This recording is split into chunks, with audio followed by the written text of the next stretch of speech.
Good morning, students. Welcome to AR Tutorials. Today, we are going to discuss the magnum opus of Harold Pinter, The Birthday Party. Let's discuss. Harold Pinter जो है उनका birth 10 अक्टूबर 1930 को हुआ था और उनकी death 24 दिसंबर 2008 को हुई थी। वो एक British playwright, screen writer, director और एक्टर भी थे। जैसा कि हम जानते हैं क्योंकि उनको 2005 में लिटरेचर के लिए नोबेल प्राइज मिला था, बट वो इतने ग्रेट पर्सनालिटी थे कि उनको नोबेल प्राइज के अलावा और भी बहुत सारे अवार्ड्स दिए गए थे। एक्चुअली उनको British academy film award 3 times दिया गया था, जिसके लिए वो 9 टाइम्स नॉमिनेटेड हुए थे। उनको टोनी अवार्ड एक बार दिया गया था, कॉम्पेनियन ऑफ ऑनर 2002 में उनको दिया गया, लीजेंड डी ऑनर 2007 में उनको मिला और डेविड कोहेन प्राइज 1995 में, लॉरेंस ओलिवियर अवार्ड 1996 में मिला। उनके फादर का नाम जैक पिंटर और उनकी मदर का नाम फ्रांसिस पिंटर था। अगर उनकी एजुकेशन की बात की जाए तो उनकी education royal academy of dramatic art, royal centre school of speech and drama में हुई थी। उन्होंने 1956 में एक एक्ट्रेस जिसका नाम विवेन मर्चेंट था उससे शादी की थी। उससे उनको एक बेटा भी हुआ था जिसका नाम डैनियल था, जिसका बर्थ 1958 में हुआ। बाद में उन्होंने जो है 1975 में उनसे अलग हो गए और दोबारा उन्होंने जो 1980 में एक ऑथर से शादी की जिसका नाम लेडी एंटोनिया फ्रेजर था, लेडी एंटोनिया फ्रेजर।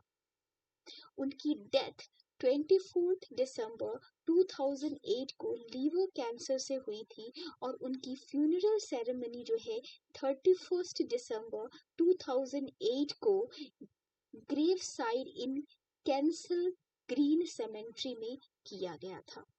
वो इतने ग्रेट पर्सनालिटी थे कि 2009 में इंग्लिश पेन एस्टैब्लिश ने एक अवार्ड एस्टैब्लिश किया, या फिर क्या कहा जाए कि उन्होंने एक अवार्ड देने का फैसला किया जिसका नाम पेन पिंटर प्राइज था, जो कि ब्रिटिश राइटर्स को दिया जाता था जो अपने वर्क में जो है real truth about human life and society को प्रेजेंट करते थे। यही नहीं, 2011 में जो कॉमेडी थिएटर है जो कि लंदन के पैटर्न स्ट्रीट पे है, उसका नाम बदल करके हेरोल्ड पिंटर थिएटर कर दिया गया उनकी याद में। अगर उनकी वर्क्स की बात करें तो उनके वर्क्स को जो है 3 पार्ट में डिवाइड किया गया है। उनके पहले वर्क्स में यानी कि जो उनकी शुरुआती वर्क्स है उनमें हमें एब्सर्डिटी या फिर एब्सर्डिज्म देखने को मिलता है, या फिर हम ये कह सकते हैं कि उनके अर्ली वर्क्स जो है थिएटर ऑफ एब्सर्ड के अंतर्गत आते हैं, या उसमें उनको कहा जाता है कि उनके जो वर्क्स हैं वो थिएटर ऑफ एब्सर्डिटी के अंदर आते हैं, जिसमें बर्थडे पार्टी जो कि 1958 में, the drum waiter 1959, the care taker 1960 fall in the category है। ये सारे जो है इस कैटेगरी में आते हैं। ये सारे जो वर्क्स हैं उनको जो है कॉमेडी ऑफ मिनस भी कहा जाता है। इसके बारे में हम डिटेल्ड में आगे डिस्कस करेंगे। 1968 से लेकर के 1982 का जो टाइम था, उस टाइम पे जो उन्होंने प्ले लिखा उनको मेमोरी प्लेस कहा जाता है, क्योंकि इसमें जो है उन्होंने एक्सप्लोर किया है जो ह्यूमन कैरेक्टर्स हैं, जो ह्यूमन मेमोरी के जो कैरेक्टरिस्टिक्स हैं उसको उन्होंने इसमें एक्सप्लोर किया है। इस टाइम के जो मेजर वर्क हैं वो है landscape 1968, silence 1969, night 1969, old time 1971, no man's land 1975, the Prosit Screenplay 1977, Betrayal 1978, Family Voices 1981, Victorian Station 1982 and A Kind of Alaska 1982। यही नहीं, उनका जो लास्ट वर्क था, मतलब लास्ट पीरियड जो था वो 1980 से लेकर के 2000 तक के बीच का था। इस टाइम पे जो उन्होंने प्लेज लिखा उसको हम ओवर्टली पॉलिटिकल भी कह सकते थे, मतलब उस तरह के प्ले उन्होंने लिखे। इसमें जो है सबसे पहला नाम जो है वन फॉर द रोड का है, जो कि 1984 में आया था। एक्चुअली इसमें जो है उन्होंने बताया है कि किस तरीके से जो टोटलिटेरियन रूल है उसने किस तरीके से जो ह्यूमन राइट को अब्यूज किया है। अगर आप टोटलिटेरियन के बारे में अगर समझना चाहते हैं तो आप जॉर्ज ऑरवेल के 1984 को जरूर पढ़ें। इसकी वीडियो मैंने बना रखी है, आप देख सकते हैं। उन्होंने अपने पूरे लाइफ में जो है 29 प्लेज, 18 ड्रामेटिक स्केचेस लिखे हैं। यही नहीं बल्कि उन्होंने 2 और प्लेज हैं जिसमें उन्होंने जो को ऑथर की तरह वर्क किया है, और इनके वर्क्स को जो है बहुत ज्यादा टीवी शोज और सिनेमा में देखा गया है। अब हम आते हैं उनका मैग्नम ओपस जो वर्क है बर्थडे पार्टी की तरफ। बर्थडे पार्टी को जो है 1957 में लिखा गया, और ये जो है एक 3 एक्ट फुल लेंथ प्ले है। इसको पब्लिश किया गया था 1959 में लंदन में इकोर पब्लिशिंग के द्वारा। इस प्ले को जो है 28 अप्रैल 1958 में इसका पहला प्रीमियर हुआ था। कहाँ हुआ था पहला प्रीमियर?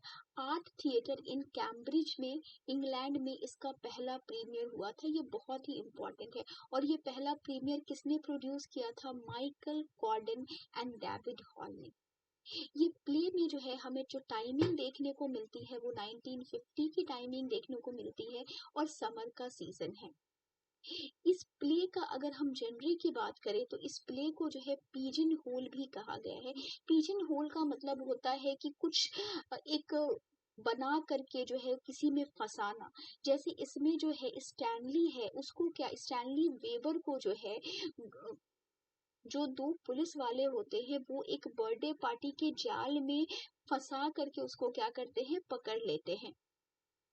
यही नहीं, इसको एरविन वेडलर ने जो है कॉमेडी ऑफ मिनस कहा है, और मार्टिन एस्लिन ने जो है उनके इस प्ले को जो है थिएटर ऑफ एब्सर्ड के अंदर रखा गया है। क्यों? क्योंकि इसमें जो है futility and ambiguity of time, place, identity और डिसइंटीग्रेशन ऑफ लैंग्वेज हमें देखने को मिलता है।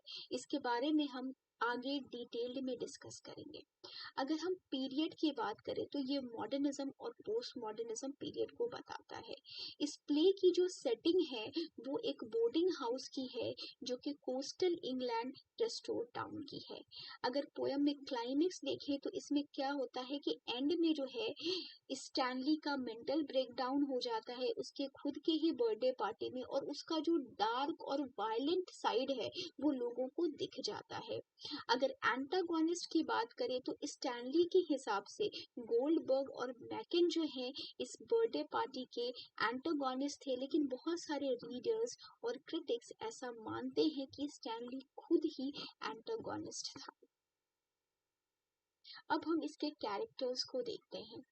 पीटे जो है उस बोर्डिंग हाउस का ओनर होता है जिसकी उम्र 60 साल है, और वो अपने जो उसका जो घर है उसके बगल में ही एक रिसोर्ट है, वहाँ पर जो है वो डेस्क चेयर अटेंडेंट का काम करता है। ये बहुत ही इंटेलिजेंट बंदा है, और ये मतलब ऐसा रियलाइज करता है कि गोल्डबर्ग और मैकिन जो है जितना वो सोच रहे थे उससे काफी ज्यादा जो है कनिंग है। मेग जो है वो बहुत ही बिंदास कैरेक्टर है। ये भी जो है 60 इयर्स की है, और ये अपने हस्बैंड पीटे के साथ जो है उस बोर्डिंग हाउस को चलाने में जो है उसकी मदद करती है। ये दोनों कपल के पास कोई भी बच्चे नहीं होते हैं। मेग जो है वो बहुत ही ज्यादा सिंपल और अपसेंट माइंडेड है। इसकी एक बहुत ही अजीब आदत है कि ये एक ही क्वेश्चन को बार बार पूछती है, जैसे कैसा है ब्रेकफास्ट, अच्छा है ना, अच्छा है ना। वो बार बार जो है दूसरों का अटेंशन गेन करने के लिए इस तरह की हरकत करती है। गोल्डबर्ग जो है उसको सेमी और बेनी नाम से भी हम जानते हैं। ये जो है एक ज्यूइश जेंटलमैन है। एक्चुअल में ये जो है ये दोनों पुलिसमैन होते हैं जो कि स्टैनली वेबर को जो है क्या करते हैं, ढूंढते हुए आते हैं और उसको पकड़ के लेके जाते हैं। मैकन जो है ये भी एक आयरिश मेंबर है किसका, एक अननेम्ड ऑर्गेनाइजेशन का। जैसा कि मैंने आपको बताया कि मैकन और गोल्डबर्ग जो है दोनों ही एक अननेम्ड, जिसके उसका कहीं पर इस प्ले में जो है नाम नहीं बताया गया, उस अननेम्ड ऑर्गेनाइजेशन के लिए काम करते हैं। और वो लोग जो है इस बोर्डिंग हाउस से क्या किए हैं, करने के लिए आए हैं, वो स्टैनली को ले जाने के लिए आए हैं। मैकन का जो कैरेक्टर होता है वो बहुत ही ज्यादा अग्रेसिव होता है। लूलू जो है एक 20 साल के आसपास की लड़की है, और ये जो है बहुत ही खूबसूरत है, बहुत ये चाइल्डिश है, फ्लर्टरस है। और शुरू में जो है इसका जो इंक्लिनेशन होता है वो स्टैनली की तरफ होता है, क्योंकि वो शुरू से ही अपने से ज्यादा उम्र के लड़के से शादी करना चाहती है, तो ये स्टैनली की तरफ इंक्लाइन होती है। लेकिन बाद में जो है ये गोल्डबर्ग से जो है इंटेंजल हो जाती है। अनफॉर्चुनेटली इसको जो है प्ले में सेक्सुअली असॉल्ट भी किया जाता है। स्टैनली वेबर जो है ये बहुत ही ज्यादा ऑब्स्टिबली और प्रोटोगोनिस्ट है। इसका जो नेचर है वो बहुत ही ज्यादा क्रूअल है। ये मेग के साथ जो है बहुत ज्यादा मिसबिहेव करता हुआ दिखाई देता है थ्रू आउट द प्ले। बहुत ही ज्यादा अग्रेसिव टेंशन मतलब दिखाई देता है इसको, और ऐसा लगता है कि इसका कोई पास्ट है जिसको देख करके वो बहुत ज्यादा डरा हुआ है। और ऐसा कहीं पर लिखा नहीं है, बट ऐसा पता चलता है कि इसने जो है कोई बहुत बड़ा क्राइम किया है, शायद इसने अपनी वाइफ को जो है मार दिया है या किसी का मर्डर किया है, और मर्डर करके जो है वो इस बोर्डिंग हाउस में छुप के बैठा है। आइए अब हम जो है इस प्ले को डिस्कस करते हैं। तो जैसा कि मैंने आपको बताया है कि जो सेटिंग है वो बोर्डिंग हाउस की है, और 1950 का जो है टाइम है, समर का सीजन है। पीटे जो है हमेशा की तरह अखबार पढ़ रहा है, और मेग जो है उसके लिए नाश्ता बनाती है। मेग, पीटे क्या कर रहे हो तुम? कुछ नहीं, देखो मैं अखबार पढ़ रहा हूँ।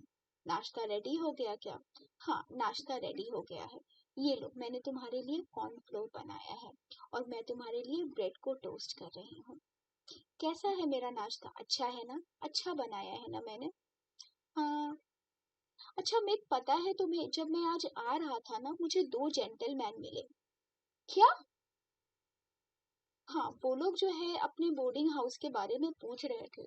हो सकता है कि वो आज देखने को भी आए, हमारे यहाँ रह भी सकते हैं। वाओ, ये तो बहुत अच्छी बात है। पहले से हमारे यहाँ स्टैनली 1 साल से रह रहा था, और अब दो और जेंटलमैन आ जाएंगे। ये तो बहुत अच्छी बात है। स्टैनली कहाँ है? अभी तक उठा नहीं। हाँ, सो रहा है। अच्छा, ठीक है, तुम नाश्ता करो, मैं स्टैनली को लेकर के आती हूँ ऊपर से। ठक ठक ठक ठक ठक। स्टैनली, स्टैनली, स्टैनली उठो, देखो सुबह हो गई, नाश्ता कर लो, उठो। ठीक है, मैं चलती हूँ नीचे, तुम जल्दी से तैयार होकर के आ जाओ। पीटे, स्टैनली आ रहा है, तुम्हारा नाश्ता हो गया? हाँ, मेरा नाश्ता हो गया, मैं रेडी हो रहा हूँ। ठक ठक ठक ठक ठक। हाय पीटे। हाय स्टैनली। कैसे हो तुम? ठीक हूँ। क्या कर रहे हो? एज यूजुअल न्यूज़पेपर पढ़ रहा हूँ। ठीक है, मुझे ऑफिस जाने के लिए लेट हो रहा है, रिजॉर्ट वाले मेरा वेट कर रहे होंगे, मैं चलता हूँ। स्टैनली, में कितनी देर से तुम्हारा वेट कर रही थी। कहाँ हो तुम? दिखाई नहीं देता तुम्हें? सो रहा था मैं, तुमने फालतू में मेरा नींद खराब कर दिया। स्टैनली, देखो मैंने तुम्हारे लिए कितना अच्छा ब्रेकफास्ट बनाया, ये लो कॉर्नफ्लेक्स, खाओ। और मैं जो हूँ तुम्हारे लिए अभी ब्रेड टोस्ट करती हूँ। छी, कैसी चाय है ये? कितनी गंदी चाय है, इट जस्ट लाइक अ मग। कैसी बात कर रहे हो? इतनी अच्छी चाय तो मैंने बनाई है। तुम्हें पता है, तुम बिल्कुल भी अच्छी वाइफ नहीं हो, तुम बहुत खराब हो। तुम इतनी खराब हो कि तुम अपने हस्बैंड को एक फ्रेश कप ऑफ टी भी नहीं दे सकती। चुप रहो, मैं बहुत अच्छी वाइफ हूँ। Shut up. तुम बिल्कुल भी अच्छी वाइफ नहीं हो। ये जो तुम्हारा चाय है ना, ये मग है, और ये जो तुम्हारा बोर्डिंग हाउस है ना, ये पिक्सटी है, पिक्सटी। सुअरों के रहने की जगह है, समझी तुम? स्टैनली कैसी बातें कर रहा हूँ? कैसी बातें क्या कर रहा हूँ? ठीक कर रहा हूँ। तुम जो हो ना, सुकेलेंटो हो, सुकेलेंटो। देखो सुकेलेंटो मत कहना मुझे, कहूंगा। सुकेलेंटो सुकेलेंटो सुकेलेंटो। तुम एक सुकेलेंटो। देखो मेरे को सुकेलेंटो नहीं करना, वरना मुझे गुस्सा आ जाएगा। तुम ना मेरे साथ फ्लर्ट मत किया करो, उतरो यहाँ से। तुमने मुझे धक्का क्यों दिया? बोलो तुमने मुझे धक्का क्यों दिया? तुम इसी लायक हो। तुम्हें पता है मुझे आज पीटे ने क्या कहा है? कि हमारे यहाँ 2 जेंटलमैन आने वाले हैं हमारे घर में रहने के लिए, तुम्हारे साथ। समझे तुम? क्या बात कर रही हो तुम?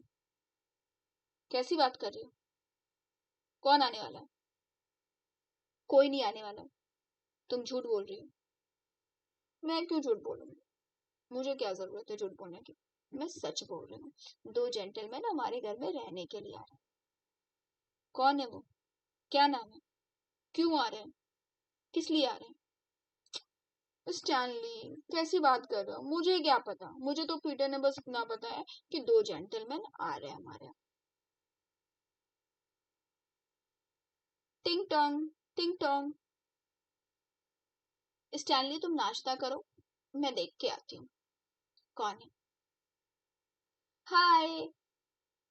हाय लुलू, कैसी हो? ठीक हो? कैसी हो तुम? ठीक हो? हाँ मैं भी ठीक हूँ। तुम मेरा गिफ्ट ले आई? हाँ ले आई। अच्छा ये जो पैकेज है ना, इसको तुम डोर साइड पे रख दो। स्टैनली और लुलू, मैं ना थोड़ा मार्केट जा रहा हूँ, तुम रहो ठीक है? मैं मार्केट से आती हूँ, तुम लोग रहो। हाय स्टैनली, कैसे हो? हम्म, ठीक हो? तुम्हारी ड्रेस ऐसा क्यों है? तुमने मुंह हाथ नहीं धोया, तुम कहीं जाते नहीं हो। तुम कितने एंटी सोशल हो। तुम बहुत बोरिंग हो स्टैनली।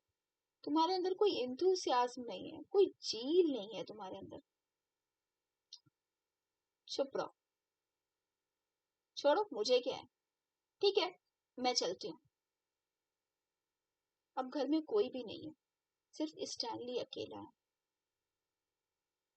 और खुद से ही बातें कर रहा है। कौन लोग आने वाले हैं? कौन लोग हैं ये? क्यों आने वाले हैं? किस लिए आने वाले हैं? पता करना होगा। क्यों आ रहे हैं यहाँ पे? किस लिए आ रहे हैं? कहीं मुझे पकड़ने तो नहीं आ रहे? कहीं मेरे बारे में पता तो नहीं चल गया सबको? माय गॉड, बहुत टेंशन हो रही है। अरे, लगता है कोई आ गया। कोई पीछे के गेट से आया है शायद, किचन के गेट से। देखना पड़ेगा, कहीं वही दोनों तो नहीं आ गए।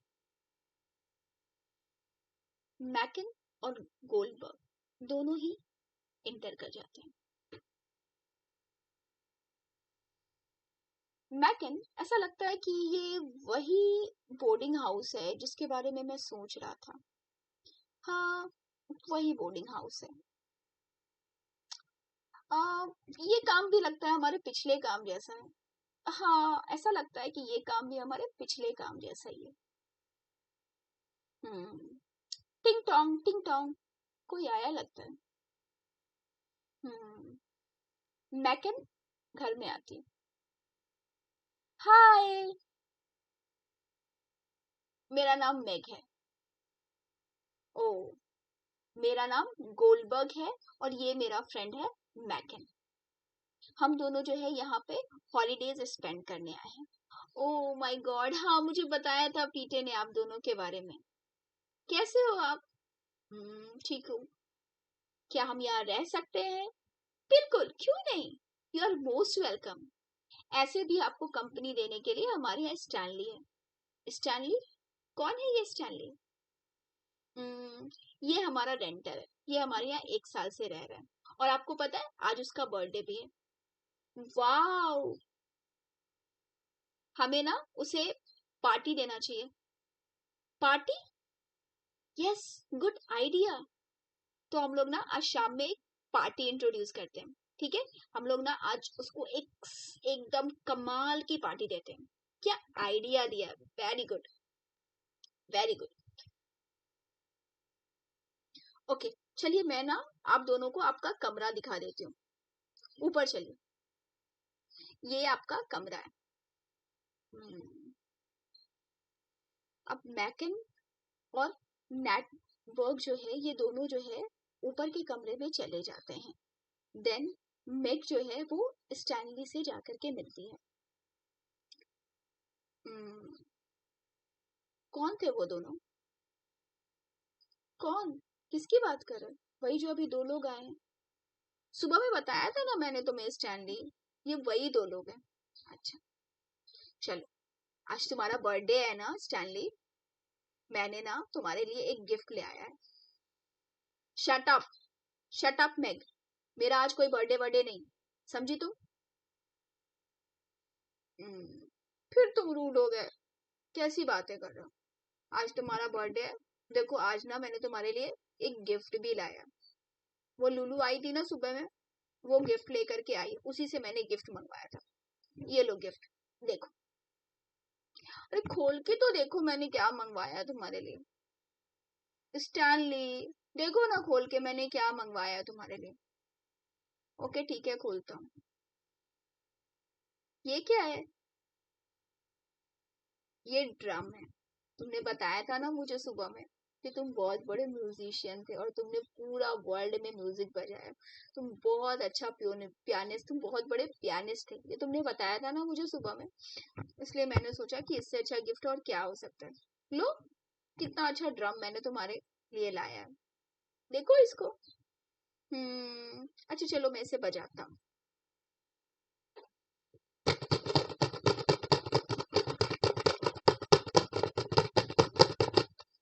और इस तरीके से जो है स्टैनली वेबर उसे अपने गले में टांग करके बहुत जोर जोर से जो है ये ड्रम बजाने लगता है। और इसी के साथ जो है एक्ट फर्स्ट खत्म हो जाता है।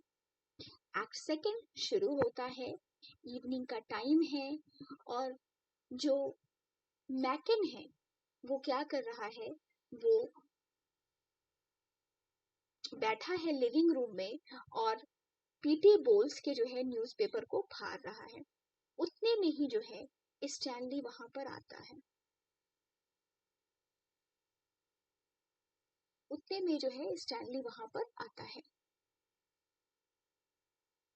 हाय, तुम्हारा नाम स्टैनली है ना? हाँ, किसने बताया तुम्हें? मेग ने बताया। ओ, खैर हैप्पी बर्थडे। आज हम लोग तुम्हारा बर्थडे सेलिब्रेट करने वाले हैं। क्यों? क्या जरूरत है बर्थडे सेलिब्रेट करने की? मुझे बर्थडे सेलिब्रेट नहीं करना, समझे? मुझे आज अकेला रहना है, मुझे अकेला ही रहना है आज। मैं जा रहा हूँ। स्टैनली कहाँ जा रहे हो? रुको रुको, बैठो हमारे पास। उतने में ही क्या होता है कि पीटे बॉल्स और गोल्डबर्ग दोनों ही आ जाते हैं। पीटे स्टैनली से कहता है, सॉरी स्टैनली, आज मैं तुम्हारे बर्थडे पे नहीं आ पाऊंगा क्योंकि मुझे अपने दोस्तों के साथ ना रात को चेस खेलने जाना है, तो मैं नहीं आ पाऊंगा। हाय स्टैनली, मेरा नाम नैट गोल्डबर्ग है। हाय, तुम्हारा नाम स्टैनली है ना? हाँ, किसने बताया? मेग ने बताया। हम लोग भी यहाँ आए तुम्हारे साथ रहने के लिए। क्यों आए हो तुम लोग यहाँ? एक्चुअली हमारी हॉलीडेज है ना, इसीलिए हम आए। अच्छा स्टैनली, आज तुम्हारा बर्थडे है ना, हम लोग सेलिब्रेट करेंगे। अच्छा अपने बारे में कुछ बताओ तुम। मेरा नाम स्टैनली है। तुम पियानो भी बजाते थे ना, कहाँ कहाँ बजाया तुमने पियानो? कहीं नहीं बजाया। तुम्हारी शादी हो चुकी है? तुम्हारी वाइफ है? कितना सवाल कर रहे हैं ये लोग। मुझे बहुत गुस्सा आ रहा है। क्यों इतना सवाल कर रहे हैं? क्यों मुझसे इतना सवाल किया जा रहा है? क्यों? स्टैनली तुम कुछ बोल क्यों नहीं रहे हो? बताओ ना अपने बारे में कुछ, अपने पास्ट के बारे में। तुम क्या करते थे? कहाँ रहते थे और यहाँ कैसे आए, क्यों आए, तुम बाहर क्यों नहीं निकलते कभी, तुम एंटी सोशल हो, तुम क्यों हो ऐसे, जवाब दो, मुझे कुछ जवाब नहीं देना है।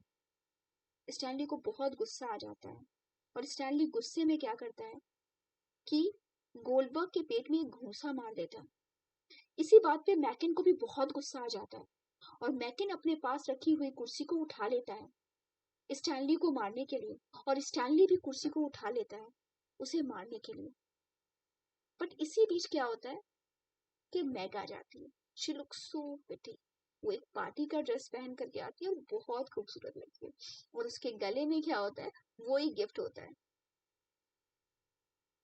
हाँ, उसके गले में वही ड्रम होता है जिसको वो बजा रही होती है। इतने में ही क्या होता है, लूलू भी आ जाती है। अब बिल्कुल ही माहौल चेंज हो जाता है, सब लोग बहुत खुश हो जाते हैं, बर्थडे का टाइम हो जाता है। और यहाँ पर क्या होता है कि ये जो मेग है ना, मेग और मैकन एक दूसरे के साथ फ्लर्ट करने लगते हैं, एक दूसरे से बातें करने लगते हैं। और नैटगॉल जो है वो लूलू के साथ इंटेंजल हो जाता है, उसके साथ फ्लर्ट करने लगता है। लूलू भी इसके साथ बहुत ज्यादा इम्प्रेस हो जाती है और इसके साथ फ्लर्ट करने लगती है। ये दोनों बहुत ज्यादा इंजॉय करने लगते हैं। इधर मैकन और मैक, ये दोनों भी जो है बहुत ज्यादा इंजॉय करने लगते हैं। बट अनफॉर्चुनेटली स्टैनली, जिसका बर्थडे होता है, वो एक तरफ कोने में टेबल पर बैठा हुआ उदास बैठा हुआ होता है और बहुत ही ज्यादा टेंस होता है। इतने में ही मैक कहती है, कुछ मजा नहीं आ रहा है, कुछ खेलते हैं, चलो हम लोग ब्लाइंड मैन बफ खेलते हैं। ब्लाइंड मैन बफ, हाँ, याद है हम लोग बचपन में आग पे पट्टी बांध करके अपने दोस्तों को पकड़ा करते थे, वैसे ही। वाओ, कितना अच्छा गेम है, चलो। स्टैनली कहाँ है, वहां रहा। मैकन स्टैनली के पास जाता है और उसकी आंखों पे पट्टी बांध देता है। स्टैनली, मैंने अब तुम्हारी आंखों पे पट्टी बांध दिया है, अब तुम्हें हम सबको पकड़ना है। बट स्टैनली क्या करता है ना, बहुत ही चालाकी से उसके रास्ते में एक ड्रम रख देता है, वो ही ड्रम जो कि उसका बर्थडे गिफ्ट होता है, ताकि वो उसे चोट लग जाए और वो गिर जाए। बट स्टैनली किसी तरीके से जो है मैक को पकड़ने में कामयाब हो जाता है। ये बहुत ही ज्यादा गुस्से में होता है स्टैनली और इसका गला घोटने लगता है। मैक जोर जोर से चिल्लाने लगती है। इसकी चीख सुनकर के जो है मैक और नैटगॉल दोनों ही आ जाते हैं और आकर के जो है किसी तरीके से मैक को बचाते हैं। फिर अनफॉर्चुनेटली क्या होता है कि लाइट चली जाती है, चारों तरफ अंधेरा हो जाता है, और इतने में लूलू की बहुत जोर जोर से चीखने की आवाज आती है, बचाओ बचाओ बचाओ, मुझे बचाओ। मैकिन जो है क्या करता है, अपना टॉर्च ओपन करता है और देखता है। ऐसा दिखाई देता है कि स्टैनली जो है वो लूलू के ऊपर चढ़ा हुआ है। ऐसा फील हो रहा है कि स्टैनली जो है लूलू को सेक्सुअली असॉल्ट कर रहा है। उसके बाद स्टेज पे पर्दे गिर जाते, ऑडियंस में सस्पेंस हो जाता है। ऑडियंस सोचती है कि क्या हो रहा है अंदर, किसी को कुछ पता नहीं। क्या लूलू का रेप हो गया, क्या लूलू को रेप कर दिया गया, स्टैनली ने किया, क्या हुआ, क्या हो रहा होगा अंदर, कुछ नहीं पता चलता। फिर थोड़ी देर के बाद पर्दे उठ जाते हैं, सेकेंड एक्ट खत्म हो जाता है, थर्ड एक्ट शुरू होता है। इस थर्ड एक्ट में क्या होता है, हमेशा की तरह जो है लिविंग रूम में पीटर बोल्स जो है वो क्या कर रहा है, न्यूज़पेपर पढ़ रहा है। एंड देन जो है मैकन आता है, सॉरी, गोल्डबर्ग आता है। गोल्डबर्ग जो है थर्ड एक्ट में आता है पीटर बोल्स के पास। पीटर बोल्स से मैकन पूछता है स्टैनली के बारे में, स्टैनली कहाँ है। पीटर बोल्स कहता है, सॉरी, पीटर बोल्स जो है वो नेट गोल्ड से पूछता है कि स्टैनली कहाँ है स्टैनली। गोल्डबर्ग बताता है उसे कि स्टैनली बहुत बुरी हालत में है, उसे नर्वस ब्रेकडाउन हुआ है, वो बहुत ही शांत हो गया है, उसे कुछ समझ में नहीं आ रहा है, उसके सेंसेस काम नहीं कर रहे हैं, वो बहुत ही उदास रह रहा है। पीटे बोल्स, क्या, कैसी बातें कर रहे हो, क्या हुआ उसे, कैसे उसे नर्वस ब्रेकडाउन हो गया? आप टेंशन मत लीजिए, आप अपना काम पे जाइए, हम लोग जो है उसको डॉक्टर के पास लेके जाते हैं। नहीं नहीं, ऐसे कैसे डॉक्टर के पास लेके जाते हो, मैं भी उससे मिल लेता हूँ। कहाँ है वो, मुझे उससे मिलना है। आपको उससे मिलने की जरूरत नहीं, समझे पीटे? आप ऑफिस जाइए, हम लोग उसे देख लेंगे। लास्ट में ऐसा होता है कि मैकन नैट गोल्ड जो है स्टैनली को पकड़ लेते हैं और उसे लेकर जाते हैं। पीटे बोल्स जो है उसे रोकने की कोशिश करता है, लेकिन जैसे ही वो उसे रोकने की कोशिश करता है, नैट गोल्ड उसे कहता है, अपनी औकात में रहो, तुमने अगर हमारा रास्ता रोकने की कोशिश की ना, तो स्टैनली वेबर की तरह तुम्हें भी पकड़ करके क्या कर देंगे, जेल में डाल देंगे। इसके बाद मैकन और नैटगोल जो है स्टैनली वेबर को लेके चले जाते हैं। दूसरे दिन सुबह में क्या होता है, तो पीटे हमेशा की तरह न्यूज़पेपर पढ़ रहा होता है। मैग आती है, उसे नाश्ता देती है, बट मैग ऐसा बिहेव करती है जैसे कुछ हुआ ही नहीं था कल रात पार्टी में कुछ भी नहीं हुआ, उसे कुछ बताती नहीं है। फिर वो बहुत स्ट्रेंजली पूछती है पीटे से, स्टैनली अभी तक नहीं आया नाश्ते के लिए? पीटे बोस जो है उसे झूठ बोल देता है, वो अभी भी अपने कमरे में है और सो रहा है। इसी तरीके से जो है ये प्ले खत्म हो जाता है। आई थिंक आपको ये प्ले का प्लॉट, इसकी स्टोरी पूरी तरीके से समझ में आ गई होगी। अब जो है हम देखते हैं birthday party as a comedy of menace. Comedy का मतलब क्या होता है? कॉमेडी का मतलब होता है जिसमें हंसी हो, जिसमें मजाक हो, जिसमें मजा हो। और मेनस का मतलब होता है एक डर, एक धमकी। तो जैसे ही कॉमेडी ऑफ मेनस हम सुनते हैं, हमारे दिमाग में एक कंट्रास्ट आता है जो हमें बताता है ऐसे प्ले के बारे में जिसमें कैरेक्टर्स, उस प्ले के जो कैरेक्टर्स हैं हमेशा एक डर में जीते हैं, एक धमकी में जीते हैं। The fear and the menace become the source of the comedy. और यही डर और यही धमकी जो है वो क्या बन जाता है, सोर्स ऑफ कॉमेडी हो जाता है through the black and green comedy. Actually, the play a mingling of a comedy with the awareness of a danger that pervades the whole play. आप इसको एक एग्जाम्पल से समझिए कि अगर आप कहीं पर किसी से मिलने गए हैं और वो आदमी आपसे बात कर रहा है, हंसी मजाक कर रहा है और उसके पास गन है, वो अपने गन को साफ कर रहा है, आप उससे बात तो कर रहे हैं, बट आपको हमेशा दिमाग में एक डर होगा कि उसके पास गन है, कहीं वो मुझे मार ना दे, कहीं हंसी मजाक होते होते मैं मर ना जाऊं। तो ठीक उसी तरीके का जो है एक डर कैरेक्टर्स में जो है, उसी तरीके का एक डर और एक धमकी दिखाई देता है। ये जो टर्म है कॉमेडी ऑफ मेनेस, इसको पहली बार जो है वो कॉइन किया था एरविन वेडलर ने। और ये टर्म उन्होंने कहाँ से बोरो किया है, क्रैम्पटन।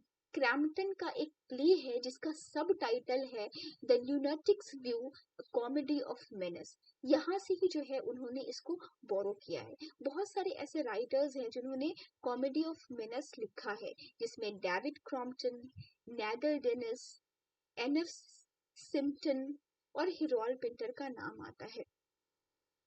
द बर्थडे पार्टी जो कि 1958 में जिसको जो है स्टेज पे जो है पहली बार परफॉर्म किया गया था, और द डम वेटर, ये दोनों जो है बहुत ही अच्छा एग्जाम्पल है कॉमेडी ऑफ मेनेस का। The birthday party, the play is often referred as a comedy of menace for its fluidity of time, isolated location and ambiguity of identity. इसमें जो है इस प्ले में, बर्थडे पार्टी में हमें identity समझ में नहीं आती। अगर आप स्टैनली को देखिए तो कहीं पे भी जो है बताया नहीं गया है कि एक्चुअल में उसका बैकग्राउंड क्या है, उसकी आइडेंटिटी क्या है। इस पूरे प्ले को जो है एक बोर्डिंग हाउस में, एक आइसोलेट बोर्डिंग हाउस में जो है लोकेट किया गया है, और टाइमिंग जो है वो बिल्कुल ही फ्लूइडिटी ऑफ टाइम, लोकेशन और एम्बिग्विटी ऑफ आइडेंटिटी होने की वजह से द बर्थडे पार्टी जो है एक बहुत ही अच्छा एग्जाम्पल है कॉमेडी ऑफ मेनेस का।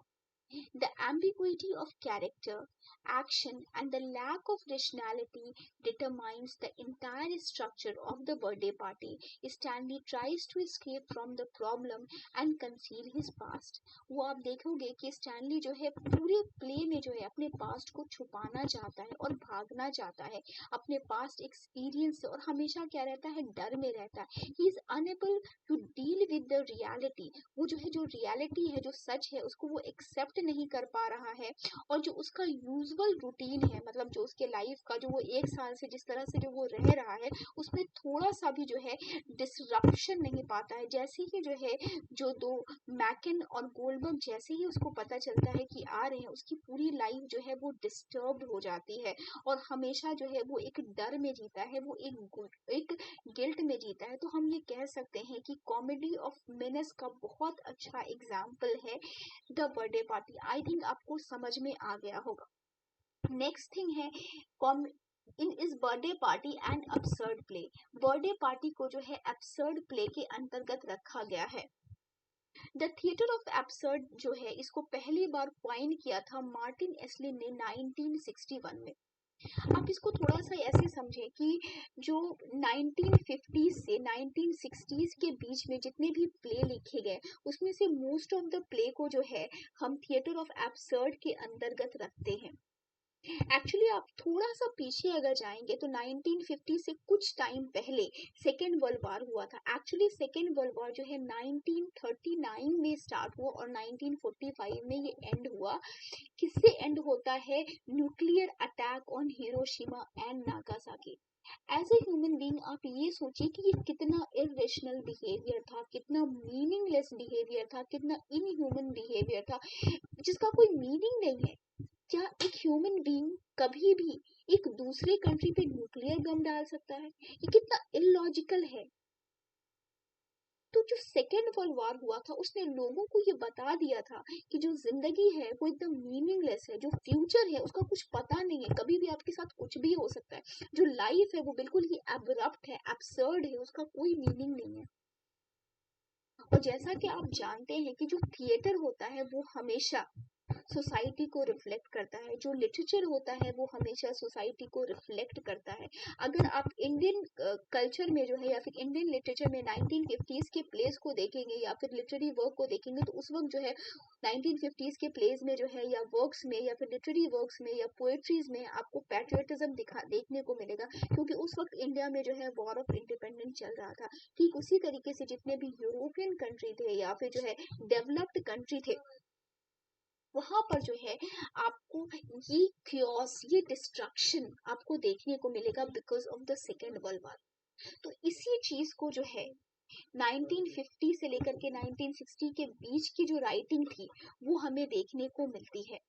ऐसा कहा जाता था कि जब समाज में कोई रीजन नहीं है, जब समाज इलीगल मतलब इलॉजिकल हो गया है, मीनिंगलेस हो गया है, तो थिएटर को भी जो है मीनिंग और इलॉजिकल हो जाना चाहिए.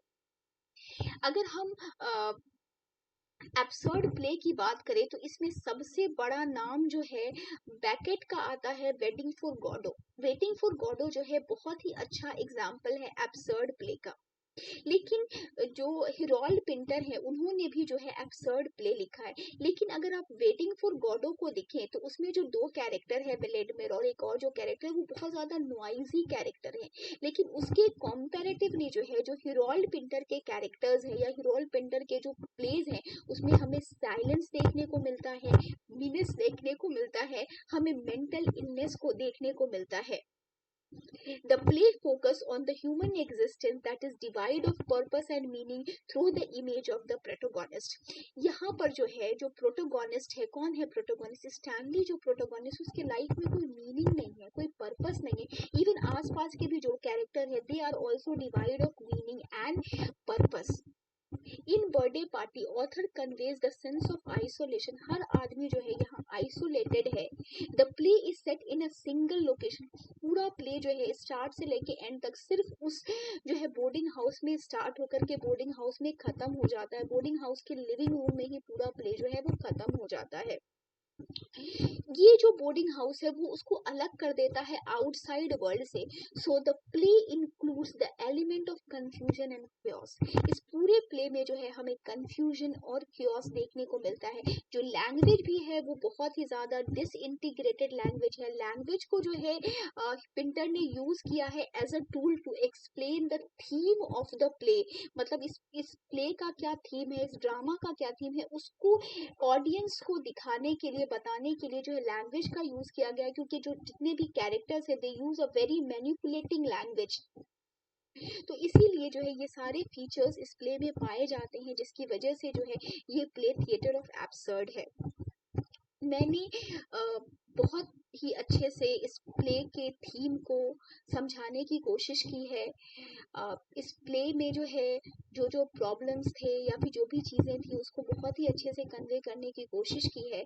अगर फिर भी कहीं पे कोई कसक रह गई होगी तो प्लीज़ आप जो है हमें ज़रूर मैसेज कीजिए या बताइए। चूँकि वीडियो बहुत ज़्यादा लंबी हो जाती, इसीलिए मैंने जो है इस वीडियो में जो है इसके डिटेल थीम को डिस्कस नहीं किया है। इस प्ले में जो है हमें कॉम्प्यूलेंस का थीम देखने को मिलता है, आइसोलेशन का थीम देखने को मिलता है, लैंग्वेज को यूज किया गया है एज अ टूल की तरह। इसमें जो है क्योस का थीम हमें देखने को मिलता है, वायलेंस का थीम देखने को मिलता है, सेक्स का थीम देखने को मिलता है। अभी मैं आपको सिर्फ नटशेल में बता रही हूँ। मैंने एक और वीडियो बनाया है जिसमें मैंने बर्थडे पार्टी के थीम को डिटेल में डिस्कस किया है। अगर आपको इसके अलावा और भी कोई इशू हो तो प्लीज आप हमें कमेंट कर सकते हैं या फिर आप हमें व्हाट्सअप कर सकते हैं। Thank you students.